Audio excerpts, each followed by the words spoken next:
చంద్రబాబు నాయుడు గారు రాష్ట్రం విడిపోయిన తర్వాత 2014లో ఒక రాజధాని నిర్మాణం చేయాలని ఒక అధికార పక్షంగా ప్రతిపక్షంగా మిగతా రాజకీయ పక్షాలుగా తీసుకున్నటువంటి నిర్ణయం అది రాజ్యాంగ నిర్ణయం. రాజ్యాంగం ప్రకారమే నిర్ణయించబడింది, రాజ్యాంగం ప్రకారమే నిధులు కేటాయించబడ్డాయి, నిర్మాణాలు జరిగింది. దీన్ని నువ్వు గౌరవించి తీరాల్సిందే.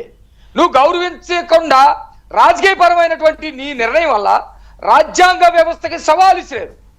దేశంలో ఎక్కడా లేని విధంగా నేను 3 రాజధానులు చేస్తానని ఒకళ్ళు మాట్లాడితే, 3 కాదు 30 చేస్తానని ఇంకొకళ్ళు మాట్లాడితే, అసలు అది బందిల్ దొడ్డని ఒకడు, సమాధులు అని ఒకడు, అసలు మేము ఇక్కడ ఉంచమని ఒకడు రకరకాలుగా మాట్లాడితే అది రాజకీయ విధానంగా నువ్వు ఉండొచ్చామో కానీ నీ విధానం వల్ల రాజ్యాంగ స్ఫూర్తికి తగిలింది కదా. ఉన్నా నీవు పునరాలోచనలో ఉన్నంత మాత్రాన నీ వల్ల జరిగినటువంటి రాజ్యాంగ విచ్ఛిన్నానికి, వ్యవస్థల విచ్ఛిన్నానికి నువ్వు బాధ్యుడివే. దానివల్ల నువ్వు శిక్ష అనుభవించాల్సిందే. నువ్వు అంతవరకు వదిలేస్తానంటే అట్టు కుదిరింది.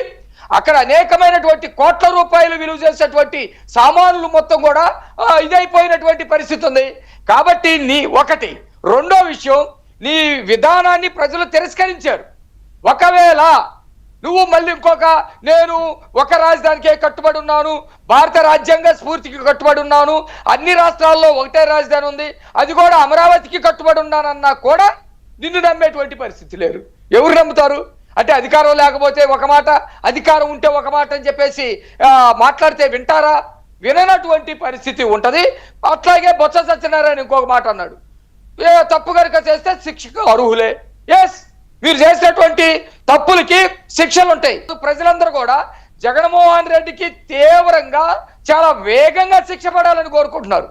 అందులో ఎటువంటి రెండో మాట లేదు. బొత్స గారు కూడా అదే కోరుకుంటున్నారా ఏంటి? అట్లా కదండి, వాళ్ళు విజయసాయి రెడ్డి కంటే గొప్పడేం కాదు కదా బొత్స గారు.